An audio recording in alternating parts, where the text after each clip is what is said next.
বিশ্বনবী যুদ্ধ করে ইসলাম কায়েম করে নাই। অনেক কাফিরের আন্ডা বাচ্চা আছে বিশ্বনবীর চেহারা দেখেই কালিমা পড়েছে, অন্য কিছু না। অনেকে আছে বিশ্বনবীর সুললিত কণ্ঠের তেলাওয়াত শুনে কালিমা পড়ে মুসলমান হয়েছে।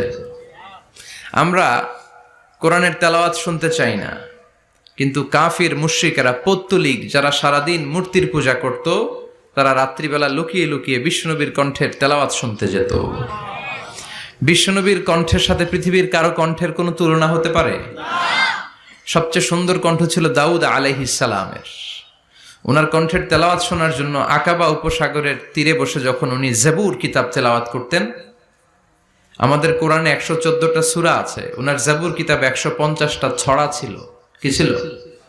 ইসলামী ছড়া গান। এই ছড়া নাশিদগুলো তিনি পড়তেন।